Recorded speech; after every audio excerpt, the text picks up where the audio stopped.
Okay, I'm gonna try and do this a little bit quicker. I said I would update why I half-assed moved. What happened with Heather? What happened with Heather was she had been talking to me about moving for a while. I'm a writer. I'm working on a book. I don't get my big bonus until I turn in so many chapters of the book.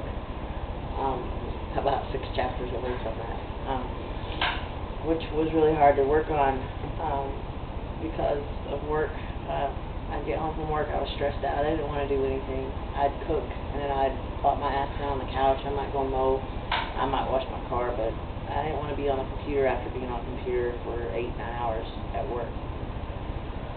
So, Heather saw the toll that my job was taking on with me. And she said, you know, why don't you move here with me? She's like, I'll take care of you. I'll pay all your bills. I'll take care of you until you get your book done and your stuff comes through. And I didn't like that. I'm not used to somebody paying my shit for me. So I said no.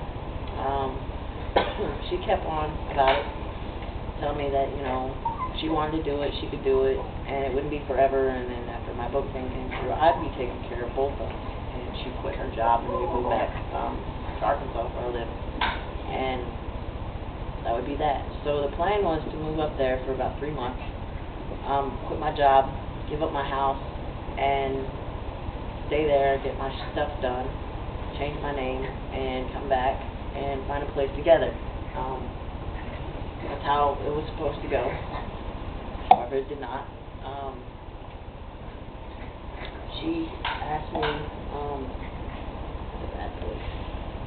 she asked me to quit my job without giving a notice.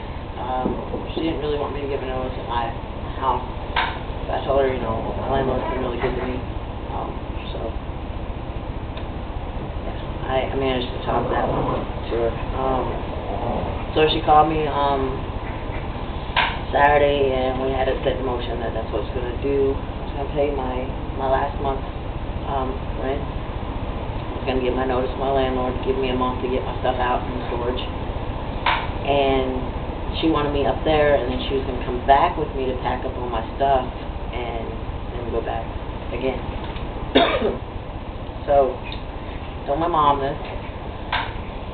My mom said, it makes no sense. Why is she not coming here and packing her stuff up and then going back and moving? I said, I don't know, Mom, this is the way she wants to do it, and she was going to pay for me to move, so it was out of the question what she was doing. And my mom started talking, and she's like, okay,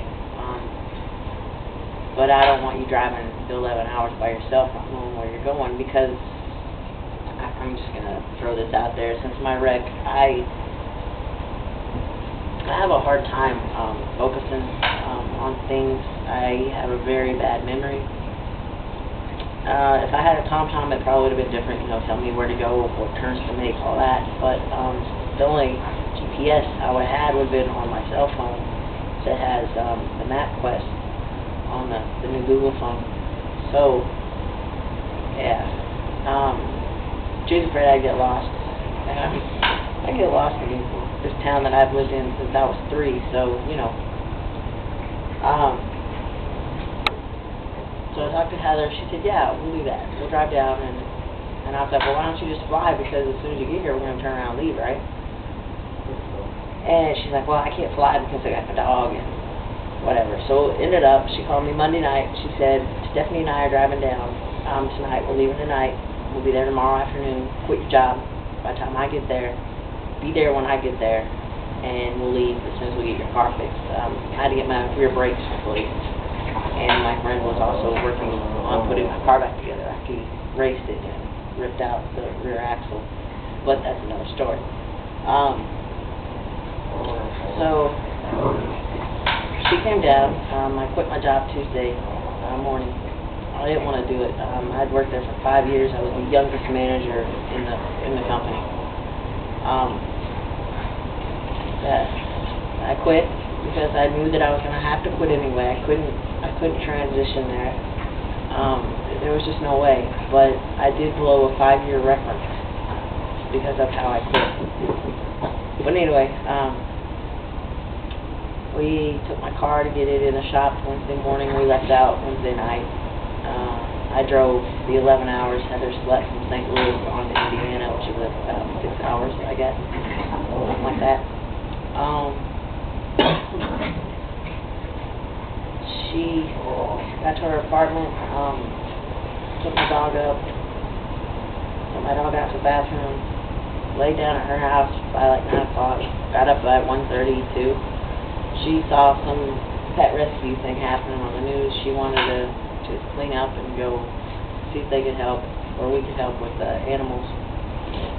So we took showers, drove around, couldn't find a pet place, found this awesome van thing going on at the Riverwalk, went back to her apartment, picked up her dogs, went back to the Riverwalk, walked around with the dogs. Her sister was going to meet us up there, but she didn't have a car, or she didn't have a phone, so she ended up calling us after we got back. She went up to the Riverwalk, and she couldn't find us. We'd already left, so Heather's like, well, we'll come pick you up, and we'll go out to dinner. So we went out to dinner at Fridays.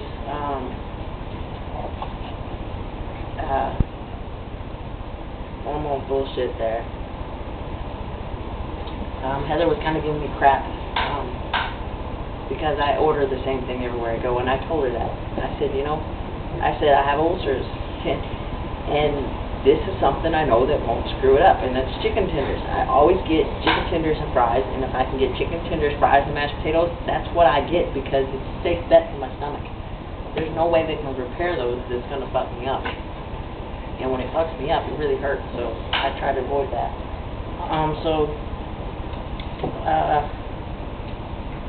That's probably going to be enough for this one. I'm going to do part 2, and we'll continue from the TGIF things, which really wasn't anything from that.